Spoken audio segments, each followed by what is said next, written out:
안녕하세요. 저는 딸아이 하나를 홀로 키우고 있는 30대 여성입니다. 사연글 읽는 걸 스트레스의 하나로 여겼는데 제가 이렇게 사연글을 작성하게 될 줄은 꿈에도 몰랐네요. 저에게 이런 말도 안 되는 일이 일어날 줄이야. 그래도 이혼 과정이 잘 마무리가 되어 이제야 한시름 놓게 되어 이렇게 여러분께 제 이야기를 들려줄 수 있게 됐어요. 저와 남편은 5년의 연애 끝에 결혼한 케이스예요. 그만큼 서로의 장단점을 알고 있었기에 신중한 결혼이었지만 연애와 결혼은 다르다는 말을 실감한 결혼이기도 했죠. 저는 그리 잘 사는 집 딸은 아니지만 사회 초년생 때 부모님이 돌아가셔서 유산이 좀 있었어요. 결혼 기간 동안에는 그 부분을 남편에게 말하지는 않았죠. 왜냐고요? 남편은 돈을 너무 사랑하거든요. 일명 과시욕의 현신. 그런데 결혼하고 보니 시댁에도 과시욕의 현신이 한 분 더 있더군요. 바로 우리 시모였어요. 시모는 제가 부모가 없다는 것도 친정에 돈이 없다는 것도 무척이나 싫어하셔서 결혼을 엄청 반대했어요. 그때 그냥 관뒀어야 했는데 제가 콩깍지가 단단히 쓰였는지 그때는 그놈이 좋아서 빨리 결혼을 하고 싶었죠. 그때 나로 돌아간다면 절대 하지 않을 결혼이라는 선택. 그 선택 이후 제 삶은 180도로 달라졌어요. 결혼 직후 알게 된 그놈의 다른 얼굴은 논팽이였어요. 그리고 잡은 물고기는 거들떠도 보지 않는 쓰레기 같은 인간이기도 했죠. 남편의 그런 모습은 제가 시모와 부딪힐 때마다 드러났어요. 제일 처음 남편의 다른 모습을 느꼈을 때는 임신 전으로 그 당시 저는 간호사로 일하고 있었죠. 제가 일하던 병원은 환자가 많아 바쁜 곳이었고 매일 아침 8시부터 저녁 7시까지 일을 하고 집에 돌아가면 집안일 하기도 힘들 정도였어요. 장시간 서 있고 말해야 하고 웃어야 하고 신경을 곤두세워야 했으니까요. 신혼여행을 다녀오고 복귀를 한 날 오후 시모에게 전화가 왔어요. 예, 너 반찬 좀 만들어서 오늘 저녁에 우리 집에 갖다 주고 가. 반찬이요? 귀 먹었니? 한 번에 알아듣지도 못해. 사오지 말고 만들어서 와. 저는 힘든 몸으로 장을 봐서 반찬을 만들어 시모의 집으로 갔습니다. 이미 시간은 9시가 훌쩍 넘어 있었어요. 어머님, 반찬 만들어 왔어요. 넌 왜 이렇게 늦어? 식탁 위에 반찬 올려놔라. 반찬을 올려놓자 시모는 손에 일회용 장갑을 끼고는 젓가락을 들고 왔어요. 그러더니 제가 만든 반찬의 냄새를 맡고 한 입씩 맛보더군요. 어쩜 이리 하나같이 맛이라고는 없니? 이래가지고 내 아들 아침밥이나 제대로 만들어주겠어? 그러면서 제가 보는 눈 앞에서 제가 방금 만든 반찬을 음식물 쓰레기통에 탈탈 털어넣기 시작했어요. 그리고 그걸 보는 제 멘탈도 탈탈 털리고 있었죠. 부모 없는 건 티가 안 날래야 안 날 수가 없어.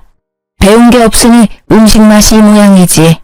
너 내가 됐다고 할 때까지 월, 수, 금 반찬 만들어서 와. 내가 지정하는 걸로. 알았지? 그러면서 마지막에는 자기가 버린 음식을 담은 봉투를 제게 건네며 나가는 길에 버리라고 시키기까지 했죠. 정성스레 만든 반찬을 가져오자마자 내 손으로 버리는 그 기분 정말 더러웠어요. 눈물도 나고 눈물이 마르니 화가 나고 화가 가라앉으니 어떻게 하면 복수할 수 있을까를 생각하고 있더라고요. 어머님, 반찬 가져왔어요. 그래, 오늘은 닭갈비, 오이소박이, 시금치 나물이지? 시모가 젓가락을 들어 한 입 넣는 것을 보며 저는 속으로 웃었습니다. 이게 뭐니? 닭갈비가 왜 이렇게 달아? 오이소박이는 짜고 시금치는 왜 이렇게 곤죽이 됐어? 제가 종이류를 잘못 봤나 봐요. 그치만 어차피 쓰레기통에 버릴 음식 상관없지 않나요? 드시지도 않을 거 설탕 덩어리, 소금 덩어리면 뭐 어때요? 먹을 사람도 없는데. 예, 그럼 너 일부러 이랬다는 얘기니? 제가 왜 일부러 그러겠어요.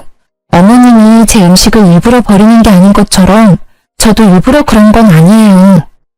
말하는 것 좀 봐. 음식 버린 게 그렇게 화났어? 그럼 음식을 맛있게 해와. 그러면 내가 버릴 리가 있겠어? 네가 못 배운 걸 왜 내 탓을 하고 난리니? 어머님도 못 배운 티가 나세요. 누가 음식을 그렇게 함부로 대해요? 음식 남기면 지옥 간다는 말도 있잖아요. 그러다 진짜 큰일 나면 어쩌시려고. 너 지금 나 타박하는 거니? 좀 기가 막혀서 네가 그러고도 며느리야. 음식이 음식 같아야 말이지. 소염물 같은 음식도 반찬이라고 시어머니한테 가져오다니. 네, 어머님이 그렇게 말씀하시면 어쩔 수 없죠. 소염물 같은 음식 2번 다시 어머니께 가져다 드리지 않을게요. 그럼 됐죠?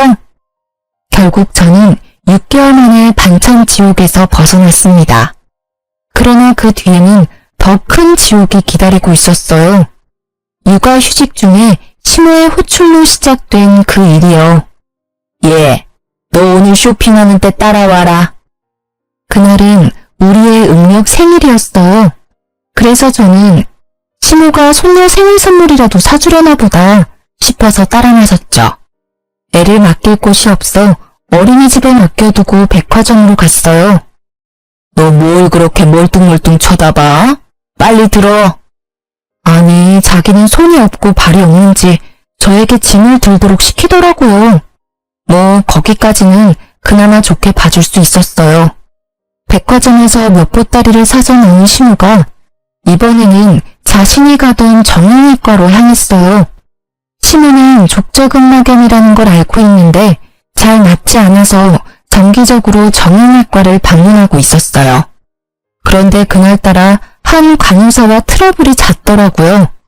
저는 하녀처럼 옆에 붙어서 다니고 있었기에 심우의 과도한 요구와 간호사의 불친절이 만나 싸움판이 벌어진 것을 구경하고 있었죠. 아가씨, 여기는 왜 금액이 이렇게 비싸? 저번에 다니던 곳은 이곳 1회 금액으로 2회를 할 수 있을 정도였는데 너무 과잉 청구하냐? 간호사는 보기 드문 미인이었어요. 한 번 보면 잊기 어려울 정도로 존재감이 넘치는 얼굴이었죠. 그녀는 심호에게 밀리지 않고 더 당당하게 말했어요. 환자분, 그러면 그 병원 가시면 되잖아요. 왜 다른 병원에서 남의 병원을 이렇다 저렇다 떠드시는 거예요? 싫으시면 여기 오지 마세요. 그 병원이 뭔가 마음에 안 들었으니까 여기 오셔놓고 무슨 불평불만이 그렇게 많으세요. 심호 못지않은 드센 기운의 간호사는 심호를 납작하게 눌러버렸죠. 대파랗게 어린 게 두 눈 부릅뜨고 말하는 것 좀 봐. 어른한테 그게 할 소리야? 너 내가 원장한테 말해서 여기 그만두게 만들어줄 테니까 딱 기다리고 있어. 으름장을 놓는 심호의 말에도 그녀는 내내 성의 없는 말투로 일관했고 결국 심호는 화가 머리끝까지 났습니다. 그런데 엉뚱하게도 그 간호사가 키운 불똥이 제게 튀었죠. 오늘은 저녁 먹고 들어갈 거야. 그 말에 저도 출출함을 느꼈기에 심호를 따라 안으로 들어갔어요. 그런데 갑자기 심호가 이상하다는 얼굴로 저를 쳐다보더군요. 왜 그러세요, 어머니? 넌 왜 따라와? 네? 난 너랑 같이 밥 먹기 싫어. 나도 밥 편하게 좀 먹자. 네 얼굴 보면서 먹으면 체할 것 같아서 그래. 넌 밖에서 짐이나 지키고 있어. 그 순간 진짜 손이 벌벌 떨리는 게 심호의 뺨을 날려버리고 싶은 기분을 참느라 심호흡을 몇 번이나 했는지 몰라요. 짐이나 지키고 있어라? 아우 진짜. 심호만 아니면 저도 아까 그 간호사처럼 대꾸해주고 싶을 정도였죠. 딸아이 생일 선물 사러 온 거라고 생각했는데 그런 것도 아니었고 가만 보니 딸의 생일인지도 모르고 있는 눈치더라고요. 저런 사람을 심호라고 모셔야 하다니. 그러던 중에 전화벨이 울리더라고요. 어린이집 선생님이었어요. 어머님, 저희 마감 시간이 다 되어가서요. 혹시 언제쯤 오시나요? 아, 죄송해요. 최대한 빨리 데리러 갈게요. 죄송합니다. 갈 때까지 조금만 봐주세요. 전화기 너머로 연신 고개를 숙이며 사죄의 말을 한 저는 남편 남편에게 급히 전화를 걸었습니다. 당신 빨리 어린이집에 좀 가봐. 마감 시간이라는데 내가 가기가 좀 그래. 당신 애 보려고 육아휴직 하는 거 아니었어? 지금 어디서 뭘 하고 있길래 애도 맡겨놓고 밖이야. 내가 지금 놀고 있으면 당신한테 전화했겠어? 다짜고짜 왜 나한테 화내고 난리야. 나 지금 어머님하고 밖에 나와 있거든? 당신 퇴근 시간 넘었는데 집 아냐? 나 지금 바빠. 갑자기 전화해서 데려오라 말라야. 나 안 갈 테니까 당신이 알아서 해. 자기 말만 하고 끊어버리는 남편 때문에 저는 열이 더 받았고 결국 이제 막 밥 한 술 뜬 시모에게 가서 말했어요. 어머님, 어린이집에서 마감 시간이라고 연락 왔어요. 제가 데리러 가야 할 것 같은데 괜찮을까요? 저는 최대한 정중히 물어봤어요. 설마 손녀딸 일인데 그마저도 하지 말라고 하진 않겠지. 그렇지만 시모는 제 짧은 생각을 한참 넘어서는 상식의 소유자였어요. 네가 가면 내 짐은 누가 지키니? 그리고 나 혼자 저 많은 짐을 어떻게 들고 가? 넌 생각이 있는 애니 없는 애니? 어머니야말로 생각이 있어요? 라고 묻고 싶은 걸 꼭 참았습니다. 그리고 다시 정중하게 말씀드렸어요. 어머님, 어린이집 마감이면 선생님도 집에 가셔야 해요. 우리 애 하나 때문에 선생님 힘들게 할 수는 없는 노릇이잖아요. 그게 그 사람들 일 아니니? 바쁜 사람 위해서 어린이집이 있는 거지. 그렇죠. 바쁜 사람을 위한 어린이집이죠. 그런데 저는 바쁜 일이 없으니까 그만 가보겠습니다. 어차피 밥은 어머님 혼자서 드시고 짐은 발이 달린 것도 아닌데 알아서 잘 있겠죠. 집에 가실 때는 알아서 하세요, 그럼. 야, 너 어디 가? 짐 하나라도 없어지면 네가 책임질 거야? 당장 이리 오지 못해? 제 등 뒤에서 고래고래 고함을 지르는 시모를 모른 채 하고 저는 택시를 타고 어린이집으로 갔습니다. 택시 안에서 초조하고 미안한 마음에 눈물이 다 나더라고요. 두 번 다시 내가 저놈의 시모 믿나 봐라 하는 마음만 가득했어요. 애는 늦게까지 혼자 있어서 그런지 시무룩해 보였어요. 저는 백화점에서 딸 생일 선물 하나 사오지 못한 저를 원망했어요. 점심때 어린이집에 맡기면서 우리 딸 생일 선물 사오겠다고 말했는데 그걸 지켜주지 못해서 속상했거든요. 집에 와서 아이를 재워놓고 나니 억눌렀던 화가 차오르는 것이 느껴졌습니다. 12시가 넘어서야 남편님이 어슬렁어슬렁 기어들어오더군요. 당신 지금까지 어디서 뭐 하다가 오는 거야? 설마 술 마셨어? 그래, 술 한잔 했다. 왜? 마누라가 집에서 보라는 애는 안 보고 싸돌아다녀서 열받아서 한잔했어. 아이고, 애 좀 데리고 오라고 했더니 한밤중까지 술을 쳐드시고 오셨어? 당신 나하고 애한테는 신경도 안 쓰지? 내가 못 간다고 이야기하면 당신이라도 가야 하잖아. 오늘 애가 시무룩해서는 그게 내 잘못이야? 따지고 보면 당신이 육아휴직하면서 집에서 쉬는 주제에 빨빨거리고 돌아다닌 게 잘못이지. 내가 어디 갔었는지는 알고나 하는 말이야? 어머니가 불러서 나갔어. 나더러 짐꾼시키고 어린이집 간다니까 가지 말라고 하더라고. 애기 생일이라 난 또 생일 선물이나 사주려나 싶어서 나갔지. 선물? 선물은커녕 사람을 식물처럼 부리는데 어떻게 둘이 그렇게 똑같아?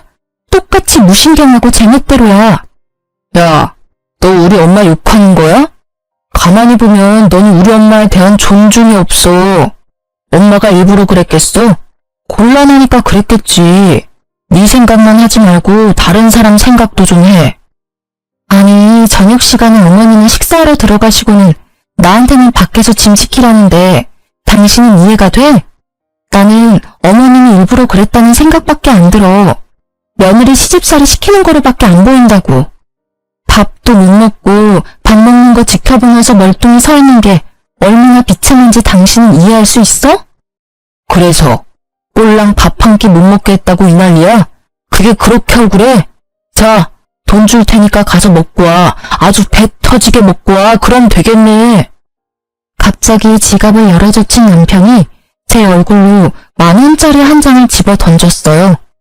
순간 그 치욕과 더러운 기분이 한데 뭉치면서 제 눈깔도 돌아버렸습니다. 이 인간이 돌았나? 지금 내 얼굴에 돈을 던져? 내가 지금 돈 없어서 그러는 줄 알아? 사람을 하녀처럼 부려먹는 당신 엄마한테 열받아서 그러지. 당신 엄마? 이게 오냐오냐 하니까 시어머니를 뭐라고 생각하는 거야? 그리고 돈 준 게 싫어? 너 매일 입만 열면 돈 없다 앵앵대잖아. 그리고 남들은 애 보면서 살림도 잘만 하는데 당신은 그거 하나도 제대로 못해서 바쁜 사람 오라가라야? 진짜 한 대 패버리고 싶은 걸 겨우 참았어요. 저놈이 지금까지 돈 없다는 제 말을 이런 식으로 받아들인 줄 몰랐어요. 매번 남편 사치를 말리려고 돈 없다고 자제시킨 것뿐인데. 그래, 남의 남편들은 일하면서도 애한테 어찌나 지극정성인지. 그에 비하면 우리 애 아빠라고 있는 놈은 그 와중에 자기 엄마랑 똑같이 애 생일까지 잊어버리고 바로 어제 이야기했는데 애 얼굴 보는 거 미안하지도 않니? 음력 생일이 뭐가 중요한데 양력 생일 챙겨주면 되잖아. 이러니 내가 당신을 못 믿지. 당신 아버님이 음력 생일 지내라고 한 거 잊었어? 어떻게 아버님만 연락 올 수가 있어? 당신이 오늘 어떻게 나오는지 보고 아버님한테 말할까 말까 고민했는데 안 되겠어. 내일 당장 전화해서 이야기할 거야. 잠깐만. 그런 걸로 무슨 전화까지 해. 좋아. 그럼 내일 가족끼리 가까운 동물원이라도 갔다 오자. 우리 딸 동물원 좋아하잖아. 헬렐레 하던 남편을 바짝 긴장하게 만든 건 제가 아니라 시부였죠. 남편은 시부가 운영하는 작은 회사에서 관리직이라는 명목뿐인 직급으로 일하면서 월급을 받고 있거든요. 게다가 월급 외에도 손녀 용돈이라는 명목으로 매달 몇십만 원씩 주셔요. 몰래 저한테는 따로 용돈도 주시고요. 그만큼 시부는 며느리와 손녀딸에게 잘해주셔요. 진짜 남편님한테 화나면 다 때려치고 싶다가도 할아버지 품에서 방긋방긋 미소 짓는 딸 생각에 내가 참자고 포기할 때도 있었어요. 제발 정말로 이제 좀 잘하자. 그리고 당신 어머니한테 말 좀 해줘. 매번 불러내시면 이번에는 진짜 아버님께 말씀드릴 테니까. 그래, 내가 엄마한테 전화해서 잘 처리할게. 잠깐만 기다려봐. 지금 당장 전화할게. 그러더니 생각이 있는지 없는지 새벽 1시에 시모께 전화를 하지 뭐해요. 저는 어이가 없었지만 시모도 된통 당하길 마음으로 막지 않았어요. 엄마는 왜 애 잘 보고 있는 주부를 불러다가 그런 일을 시켜? 그리고 애 손녀 생일을 잊고 사는 할머니가 세상에 어딨어? 이제 2번 다시 와이프 쓸데없는 일에 와이프 불러내지 마. 한 번만 더 그러면 아버지한테 이를 거야. 유치하기 이를 데 없는 아버지에게 이른다는 협박이 이 집에서만은 만능이었어요. 게다가 오밤중에 자기 엄마한테 전화해서 전화리를 치다니. 그래도 제 속은 시원하긴 하더군요. 야, 너 네 안사람 얘기 듣고 이러는 거니? 나도 걔 때문에 힘들었어. 짐꾼으로 불렀는데 휙 가버리고 결국 택시기사님이 옮겨주셨잖니? 엄마, 와이프가 무슨 짐꾼이야? 결국 목소리에 큰 놈이 이긴다고 목소리도 크고 막무가내인 남편놈에게 시모가 졌습니다. 데리고 다녀서 미안하다는 말을 끝내 하게 만든 남편이 전화를 끊으며 씩 웃었지만 저는 웃지 못했어요. 아까 전에 남편이 던진 10,000원의 기억이 계속 머릿속에 남아있었으니까요. 그래도 이때는 이혼까지 생각하진 않았어요. 양친이 없는 제게 가족은 바꿀 수 없는 소중한 것이라는 생각이 머릿속에 가득했으니까요.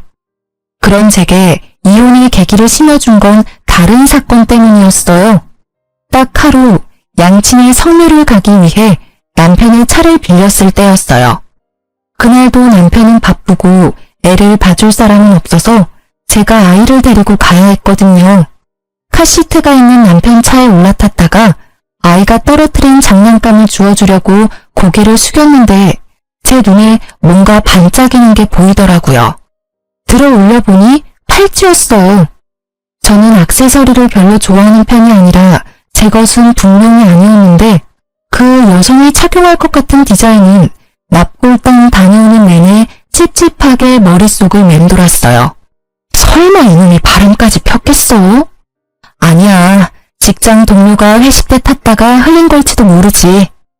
고민하던 저는 정면 돌파를 선택했어요. 여보, 당신 차에 팔찌가 있는데 누구 거야? 어?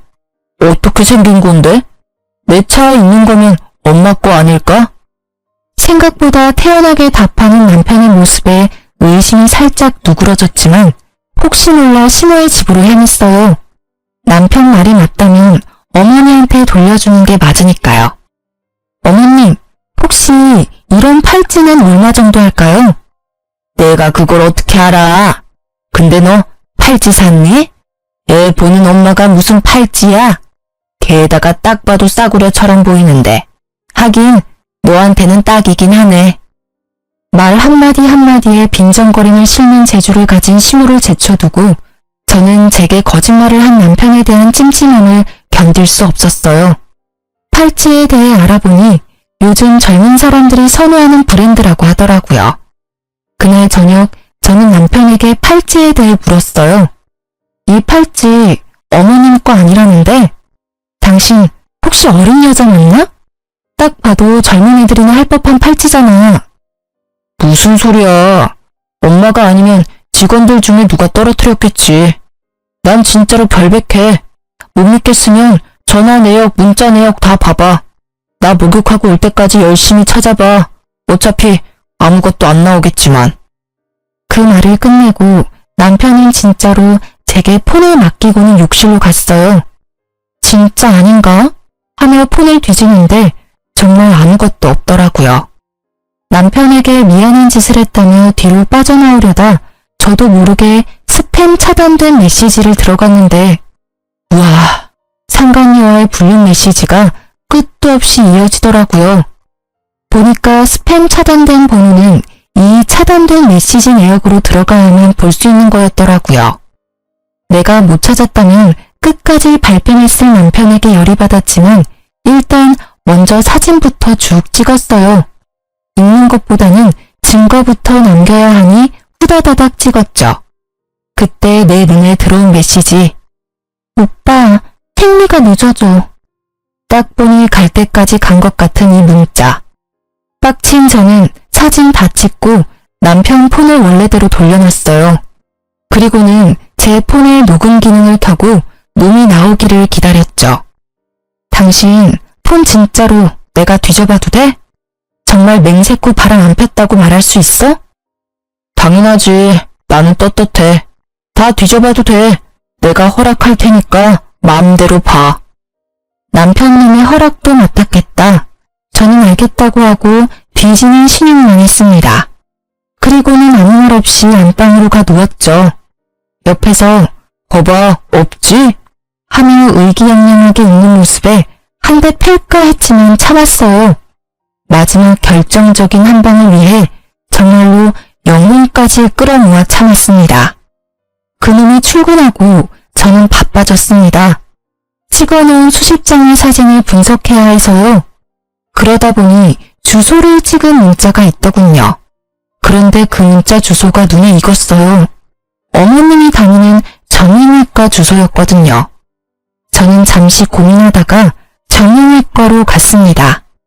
그리고 간호사들이 앉아있는 안내 데스크에서 이렇게 말했죠. 며칠 전에 요 앞에서 팔찌를 하나 주웠는데 혹시 주인이 계신가요? 제 것 같은데요. 그렇게 나서는 여자의 얼굴을 보고 저는 속으로 깜짝 놀랐습니다. 시모와 대판 싸운 그 불친절한 간호사였거든요. 저는 속으로 숨을 삼키고 확인했어요. 진짜 주인인지 모르니까 팔찌가 어떻게 생겼는지 설명해 주시겠어요? 똑같으면 제가 드릴게요. 로즈골드의 체인이고요. 꽃 모양이에요. 큐빅이 꽃에 4개 정도 박혀있고. 정확한 설명이었습니다. 저는 드디어 남편 놈과 바람핀 상간녀를 잡았어요. 그러나 당장 그 앞에서 난리치지는 않았어요. 그러면 복수가 아니잖아요. 저는 그녀에게 돌려주고는 전화번호를 하나 받아놨어요. 상간녀가 제게 뭐라도 사겠다고 하길래 지금은 안 되니 나중에 제가 전화하면 와달라고 했죠. 이것도 인연인데 친하게 지내자면서요. 그리고 집에 돌아와 남편을 기다렸습니다. 그날도 남편은 상간녀를 만났는지 엄청 늦게 오더군요. 당신 바람 폈지? 무슨 헛소리야. 아니라고 몇 번을 얘기해. 그런데 어떡하지? 나는 이미 증거를 잡았는데. 뭐? 그런 게 있을 리가 없잖아. 그놈은 눈에 띄게 당황하고 있었어요. 그 모습은 틀림없는 불륜남의 불안함이었습니다. 그때 보여준 당신 폰을 봤어. 스팸으로 차단된 문자에 고스란히 찍혀있던데 내가 못 찾을 줄 알았나 봐. 이 나쁜 놈아. 애한테 신경도 안 쓰고 늦게 쏘다니더니 바람을 펴? 이제 애가 1살이다. 당신 머리통에는 도대체 뭐가 든 거야? 애 아빠라는 생각이 있긴 해? 아, 그래. 폈다. 바람 좀 폈어. 맨날 집에서 들들 볶기는 하는 마누라한테 질려서 다른 여자 좀 만났어. 근데 그게 뭐? 내가 죽을 죄를 지은 것도 아니잖아. 솔직히 나도 당신한테 질려. 매번 우리 엄마랑 싸우고 나랑 싸우고. 나도 당신이랑 같이 살기 싫어. 이혼해. 진짜 돌았구나. 완전 갈 때까지 가셨네. 세상은 당신 같은 놈을 유책 배우자라고 해. 당신한테 유리한 점은 하나도 없다고. 그딴 거 난 모르고 딸 양육권, 친권만 있으면 돼. 어차피 당신은 경제권도 없고 아무것도 없잖아. 그러니까 당신은 애 못 데려가. 우리 딸이 황금알을 낳는 거위인데 당신이 가져가면 똥 되는 거야. 에라이 미친놈아. 딸을 돈 버는 기계로 생각해? 아버님이 주시는 용돈 때문에 애 데려가려는 거면 절대 못 데려가. 이혼하자고? 그래. 내가 못할 줄 알아. 이혼해. 소송 걸고 엉망진창으로 같이 싸워보자. 어? 지금 당장 어머님 댁으로 같이 가. 가서 이혼하겠다고 말씀드리고. 화가 머리끝까지 난 저는 시모 집으로 가는 차 안에서 시부와 상간녀에게 문자를 보냈습니다. 시모의 집 주소를 보내면서 지금 이쪽으로 오라고 말이죠. 갑자기 너희들 무슨 일이야? 둘이서 같이. 어머님, 저희 이혼하기로 했어요. 제가 말을 꺼내자마자 시모의 얼굴빛이 확 달라지며 눈을 반짝이더군요. 저는 속으로 웃었습니다. 남편놈의 상간녀가 누구인지 알고도 이렇게 좋아할 수 있을까요? 어머, 얘 잘됐다. 너희는 아무리 봐도 안 맞았어. 어쩜 잘 생각했어. 어머님, 안 맞아서 헤어지는 게 아니라 이 사람이 바람 펴서 헤어지는 거예요. 바람? 너 진짜 바람 폈니? 그건 곤란한데. 저는 시모가 맞받아칠 줄 알았는데 시모는 답지 않게 당황스러운 표정을 지어 보였습니다. 곤란한 게 아니라 잘못된 거죠. 어머님은 아들을 어떻게 키우셨길래 그걸 당당하다고 말하는 거죠? 얘는 말은 똑바로 해. 사람이 바람을 피우는 데는 원인 제공을 한 너한테도 문제가 있어. 제가 무슨 원인 제공을 했어요? 제가 제발 좀 여자 만나라고 이 인간한테 여자를 들이밀기를 했어요? 아니면 여자한테 우리 남편 좀 만나달라고 빌기라도 했어요? 말을 참 이상하게 하네요? 잘못은 이 새끼가 했는데 왜 제 탓을 하세요? 네 꼴을 좀 봐. 그걸 나한테 물으면 내가 뭐라고 해야 하니? 네가 이렇게 추레하게 다니니까 네 남편이 바람을 피우지. 얼굴이 못생겼으면 돈이라도 많던가.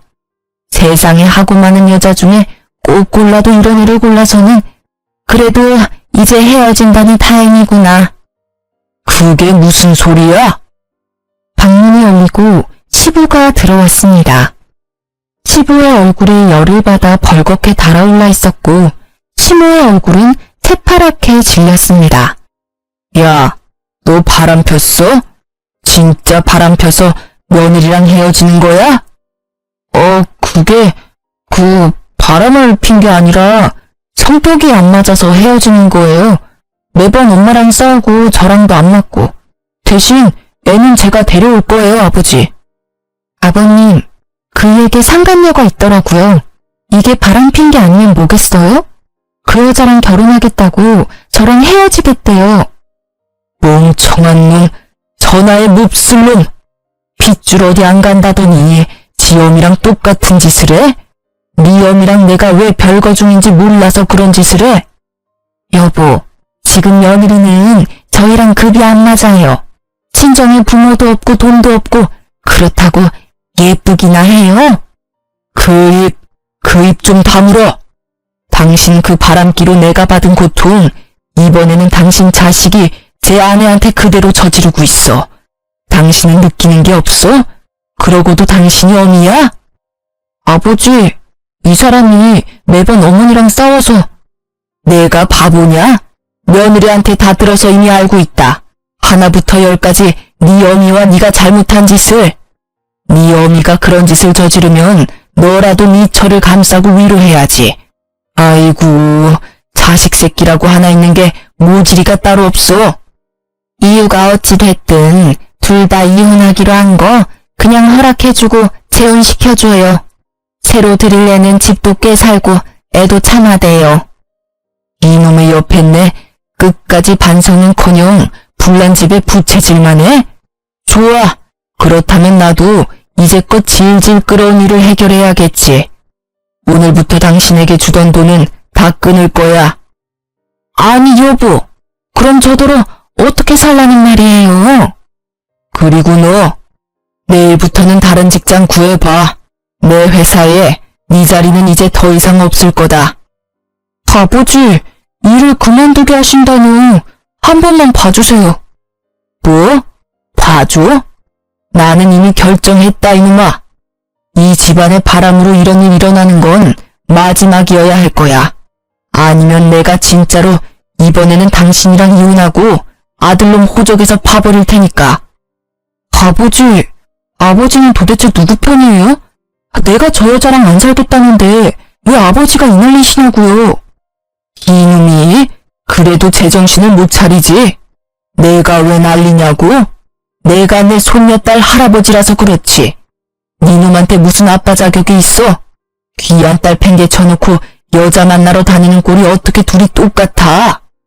시부의 분노에 찬 고함 소리가 끝나자마자 벨이 울렸어요. 저는 후다닥 뛰어나가 상간녀를 안으로 들였습니다. 제가 부탁한 순대 사오셨나요? 고마워요. 제가 순대를 너무 좋아하거든요. 자, 어서 들어오세요. 집안이 좀 어수선하긴 하지만. 거실로 들어오는 그녀의 모습에 놀란 건 남편뿐만이 아니었어요. 두 사람의 그 썩어버린 표정을 보니 제 기분이 너무 상쾌하더라고요. 게다가 상간녀는 남편과 시모를 쳐다보더니 망했다는 표정으로 그 자리에 서 있었어요. 망했겠죠. 자기가 그렇게 업신여기던 민폐 혼자가 여기 딱 서 있는데. 왜 네가 여기 와? 나 팔찌 찾아주신 분이 이분이셔. 뭐?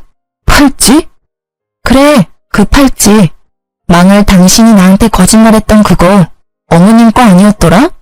그래서 내가 주인 찾아줬어. 그리고 이참에 여기 불렀지. 관계자들 다 모였으니까 이혼 얘기 이제 해보자고. 제 말이 끝나기도 전에 시모는 발광을 했습니다. 거의 발작 수준이었죠. 그것도 이해는 가요. 시모를 하찮게 여긴 간호사잖아요. 물론 하찮은 사람이긴 하지만 대놓고 그런 대우를 당한 게 처음이라. 예, 너 만난다는 여자가 이 여자야? 미쳤어, 미쳤어. 이 여자 절대로 안 돼. 도대체가 너는 보는 눈이 왜 이렇게 없어? 게다가 순대 내가 제일 질색하는 걸 들고 왔잖아. 엄마가 어떻게 얘를 알아? 두말 안 해. 나는 이 애는 허락 못해. 같은 값이면 그나마 조금이라도 순종적인 며느리가 낫지. 어머님, 제가 왜 남아있으리라고 생각해요? 저 나갈 건데요. 이제 와서 버스 잡아도 늦었어요. 저도 두 분한테 정이 뚝 떨어졌군요. 정말 어디 가서 이런 애들만 골라서 와? 좀 괜찮은 애를 데리고 와야 데리고 다닐 맛이 날 거 아니야. 상간녀는 잠시 주변을 둘러보는 듯 하더니 생각이 끝난 듯 말도 안 되는 말을 짓거리더라고요. 안녕하세요. 전 하경이에요. 오빠와는 만난 지 1년 됐고 오빠와의 결혼을 진지하게 생각하고 있어요. 머리가 돌아버린 건지 원래 앞만 보고 사는 건지는 모르겠지만 아직 정식으로 이혼도 안 한 와이프 앞에서 당당하게 말하는 꼴을 보니 보통 꼴통은 아니구나 하는 생각이 들었죠. 그래요? 아직 이혼도 안 한 남자랑 결혼 생각을 하고 있어요? 부인 있는 남자랑 바람 펴놓고 상간녀라 그런지 얼굴에 철판을 깔았나 봐요. 세상의 모든 상간녀들이 다 그렇죠. 전 당당해요. 상간녀이기 전에 저와 오빠는 사랑하는 사이고 그걸 맡고 있는 사람이 아줌마니까요. 애를 빙의로 매번 협박한다는데 그게 아내가 할 행동인가요? 네가 뭘 안다고 입을 나불대? 애를 빌미로 협박? 네가 좋아하는 오빠가 그리 말하든? 웃기고 있네. 이렇게 순진한 아가씨가 여기 있네. 이보세요 상간녀씨. 당신 오빠는 기본적으로 애를 안 봐줘요. 애를 빌미로 협박? 당신 오빠가 애를 무서워할 것 같아? 정작 무서워하는 건 따로 있는데? 그리고 당신도 애를 가졌다면서 애를 빌미로 합법적인 남편한테 집에 관심 좀 가지라고 말한 와이프랑 애를 빌미로 애 있는 유부남 꼬셔서 결혼하자고 하는 상간녀랑 딱 봐도 누가 진짜 잘못한 건지는 뻔하지 않아? 그만해. 하경이 하는 말 다 100번 울어. 당신이 매번 딸을 방패잖아. 나한테 이렇게 하라 저렇게 하라 시키는 게 짜증났다고. 아이고 얇은 아셨네. 그래요? 네 놈이 먼저 여자를 꼬셨어요? 그래서 잘하는 짓이다. 어? 어린 여자 임신시키고 나니 늙은 마누라는 필요 없다 이거지? 그래. 당신 같은 늙은 호박 나도 필요 없어. 헤어지자니까 왜 사람들을 불러 모아서 일을 크게 만드는데? 아, 제발 나랑 헤어져 줘라. 어? 알았어. 헤어져 줄게. 그치만 어머님도 아버님도 아셔야 하잖아. 우리가 왜 헤어지는지, 누구에게 잘못이 있는지, 누가 가정을 파탄냈는지. 말만 하면 다 내 탓이지.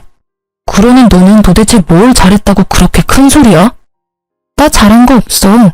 그치만 잘못한 것도 없지. 나는 지금 횡단보도에서 신호지킴에 서 있다가 뺑소니 당한 기분이거든. 잘못한 게 없어? 매번 엄마랑 싸우고 나한테 이빨 들이댄 게 누군데? 엄마가 처음부터 당신이랑 결혼 반대할 때 알아봤어야 했어. 야, 돈 없이 커서 궁상 맞은 것도 하루 이틀이지. 어떻게 매번 돈 없다고 나를 들들 볶을 수가 있어? 망할 남의 편이 꺼낸 그 말이 비수가 되어 제게 꽂혔지만 저는 등 뒤에 칼 꽂을 생각에 기분이 더 좋아졌어요. 돈 없이 커서 궁상 맞은 나에게 몇 억의 유산이 있다는 걸 알면 이놈은 어떤 반응을 할까 싶었거든요. 솔직히 제가 상간녀를 부르고 남편을 부채질한 건 두 사람이 결혼했으면 하는 마음에서였어요. 저는 이 여자에게 주고 싶었어요. 제가 이 지랄 맞은 시모와 남편에게 당한 수모와 치욕스러움을 말이죠. 분명히 이 두 사람은 내가 없으면 다른 사람에게 똑같은 행동을 하겠죠. 이 상간녀가 왜 남편과 결혼하고 싶어 하는지는 눈에 선해요. 딱 봐도 남편은 돈 많게 생겼으니까요. 제발 둘이 결혼해서 너도 나처럼 눈물을 흘리며 고생해봐 하는 마음뿐이었죠. 우리 둘의 설전을 말린 건 시부였습니다. 둘 다 그만해라. 여기서 단단히 내 일러두는데 내가 죽으면 당신하고 당신 아들은 내 유산 받을 생각 꿈에도 하지 마. 내 재산 반은 사회에 환원하고 반은 소녀딸에게 줄 테니까. 그 말만 남기고 시부는 떠났고 남겨진 두 사람은 설마 진짜 그럴 리가 있겠냐며 의외로 낙관적인 생각을 하더라고요. 그래서 제가 그들이 그런 생각을 못하게 진실을 알려줬습니다. 아버님이 저번에 변호사와 유언장 다시 작성했다고 하셨는데 다들 그건 잊고 계시네요. 거기 뭐라고 적혀있을지 궁금하지는 않으신가 봐요? 저는 그렇게 말하고 그 집에서 나왔습니다. 집에서 딸과 제 물건을 챙겨 나오고서는 남편과 이혼소송 진행했어요. 부모님이 남긴 유산으로 교회에 적당한 집도 하나 사고 파트타임으로 일하며 일자리도 얻었어요. 그리고 제가 집을 샀다는 걸 어디서 들었는지 시모가 제 집으로 찾아왔더군요. 예, 잘 지냈니? 일하느라 애 보니 힘들지? 그래서 내가 반찬 좀 싸왔어. 시모의 몰골은 웃기지도 않았습니다. 언제나 명품을 휘두르고 있던 시모에게 명품이라고는 하나도 보이지 않았으니까요. 내가 많이 잘못했어. 너한테 돈이 많았다면 미리 얘기하지 그랬어. 그랬으면 내가 그렇게까지 하지는 않았을 텐데. 아들도 많이 후회하더라. 그러니 다시 잘해보는 게 어떠냐? 이 집도 내놓고 우리 집으로 들어오고. 그리고 너 아직 네 시아버지랑 자주 만나는 것 같던데 그 사람한테 잘 얘기해서 나 용돈도 다시 받도록 해주고. 바뀐 줄 알았더니 하나도 바뀐 게 없더라고요. 사람 쉽게 바뀌지 않는다더니 어찌 이리 얄미운 부분은 그대로인지. 게다가 돈이 많았으면 나를 괴롭히지 않았을 거라는 그 생각이 정말 천박하고 예의 없는 생각이라는 걸 아직 모르더군요. 게다가 용돈을 다시 받을 수 있도록 해달라니. 제게 와서 할 말은 아니잖아요. 시부에게 가서 손이 발휘되도록 빌어야 할 일을 어째서 내게 책임 전가를 시키는지. 저는 쓰레기통을 가져와 시모가 가져온 반찬통 옆에 뒀습니다. 그리고 반찬통을 열어 하나하나 쓰레기통에 집어넣었어요. 반찬을 쌓으면 제가 용서할 거라고 생각했어요? 아이고, 뻔뻔한 것도 유전인가 봐요. 아주머니께서 당신 아들한테 저하고 헤어지고 다른 여자랑 잘해보라는 말 했을 때부터 모르는 연 끊은 거예요. 아시겠어요? 그러니 당장 나가세요. 결국 시모는 본전도 못 찾고 터덜터덜 나갔죠. 저는 소금을 들고 시모 뒤를 따라가 문 앞에서 밖으로 소금을 휙휙 쳤습니다. 아주 재수가 더러우려니 이런 일을 당하고. 제가 치는 소금이 어이없는 듯 바라보는 시모를 보며 저는 문을 쾅 닫았습니다. 속이 어찌나 시원하던지. 이 정도쯤 했으면 다시 찾아오지는 않을 거라 생각했는데 다음날 그 인간이 찾아왔더라고요. 남편은 집안에 들어오더니 생각보다 잘 사는 모습을 보고 놀란 것 같더라고요. 그러더니 그 짜증나는 낯짝으로 실실 웃으며 말하더라고요. 엄마가 당신 집에 다녀갔다는 이야기 듣고 들렀어. 잘 살고 있는 거 보니 좋다. 혹시 이혼 다시 생각해 볼 생각 없어? 당신이 원하면 나도 그 여자랑은 인연 끊을게. 내가 왜 당신 같은 놈이랑 다시 재결합을 생각해야 해? 이보세요, 아저씨. 정신 똑바로 차리세요. 지금 그 말부터가 이미 아웃이라고요. 뭐? 내가 원하면 그 여자랑은 인연을 끊어? 야, 이 모자란 놈아. 네가 최소한 나하고 재결합을 운운할 생각이었으면 그 여자랑 인연을 먼저 끊고 나한테 와야지. 순서가 한참 바뀌었잖아. 지금 살고 있으면서 무슨. 아서라, 네가 억만금을 들고 와도 너랑 다시 재결합은 안 해. 그러면 돈이라도 좀 빌려줘. 한 1,000만 원만. 미친. 나한테 돈 맡겨놨어? 그리고 왜 내가 너한테 돈을 빌려줘야 해? 내가 지금 당장 너한테 위자료 받아도 모자랄 판에. 그래, 이혼 소송하고 있으니까 막 가는 거야? 당신이 이렇게 돈 많이 있는지 몰랐지. 있었다는 걸 알았으면 나도 헤어지자고 하진 않았을 거 아니야. 이 말도 진짜 웃기다. 뭐? 돈이 있으면 헤어지자고 하지는 않았을 거라고? 그리고 상간녀랑 분류는 계속 했을 거고? 그게 더 지옥이었겠네. 이러고 보니 내가 너랑 이혼을 결심한 게 올해 들어 제일 잘한 일 같아. 당신이 맨날 돈돈거리니까 내가 다른 여자한테 간 거잖아. 그 부분은 당신이 잘못했다고 생각해. 나 모아놓은 돈도 없는데 일자리도 잃었어. 아버지가 퇴직하고 다른 데 알아보라고 해서. 퇴직금은? 그건 아버지가 내 차 가지고 가셔서 새로 차 샀어. 지금 당장 밥 사 먹을 돈도 없어서 힘들다고. 당신 돈 많아 보이니까. 진짜 달라지지 않은 그 허세와 과시욕에 저는 속으로 혀를 찼습니다. 퇴직금은 못해도 5천 정도는 됐을 텐데 또 비싼 차를 샀겠구나 하는 생각에 웃음이 났어요. 그 상간녀는 지금 속에서 얼마나 열불이 날까 싶어서요. 그래? 그럼 어쩔 수 없네. 자. 저는 가방에서 지갑을 꺼냈습니다. 그 손끝이 흥분으로 떨리는 걸 겨우 참았어요. 언젠가 다가올 이 순간을 위해 제 지갑 안에는 1,000원짜리 10장이 빼곡히 들어가 있었습니다. 저는 그 1,000원짜리 10장을 꺼내서 남편의 얼굴을 향해 시원히 뿌렸습니다. 배고프면 나가서 사 먹어 이 등신아. 정말 10년 묵은 채증이 내려가는 기분에 저는 숨통이 확 트이는 걸 느꼈어요. 1,000원짜리 세례에 제대로 열받은 남편은 저를 노려보더니 열받아 집을 빠져나갔어요. 그리고 시모에게 했던 대로 따라 나가서 소금을 휙휙 치고는 다시 집으로 돌아왔습니다. 그 뒤로 그 사람들은 제 집에 찾아오지 않았어요. 그 자존심만 센 인간들에게 저희 집은 치욕과 수치스러움의 기억이니까요. 나중에 시부에게 들어보니 시부가 시모 집을 팔아버리는 바람에 상간녀와 전남편 시모가 함께 살게 됐나 봐요. 그 상간녀도 대단한 게 시부의 재력이 탐나는지 언젠가 시부가 전남편을 다시 거둘 거라는 생각 때문이었는지 셋이 같이 살기로 했다더군요. 하지만 전남편과 시모는 그런 상간녀를 저 대신 봉이라고 생각했는지 하나부터 열까지 돈돈거리며 괴롭혔다더라고요. 제대로 빨대 꽂으려고 한 거죠. 나중에 두 사람이 빈털터리에 자기가 봉이라는 사실을 뒤늦게 깨달은 상간녀가 시모 명품들을 모조리 들고 도망갔대요. 시모는 상간녀를 잡으려고 눈에 불을 켜고 돌아다니다 결국 못 잡고 집에 붙어 있다고 하고요. 전 남편은 결국 일을 시작했으나 매번 잘려서 현재는 전단지 알바를 하며 살고 있다고 해요. 얼마 전에 그 동네에 들릴 일이 있었는데 다 잃고 기력까지 잃은 시모가 처음에는 못 알아볼 정도로 늙었더라고요. 그 모습에 뿌린 대로 거둔다는 말이 생각났어요.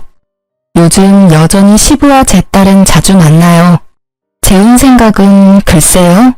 지금으로서는 별 생각 없네요. 사람 일 모르는 거라고 하지만 회복에 시간이 걸릴 것 같아요. 가족이 완성체여야만 행복하다고 생각한 지난날을 반성하며 단 둘뿐인 가족만으로도 행복하게 지내고 있으니까요. 긴 사연글 읽어주셔서 감사합니다.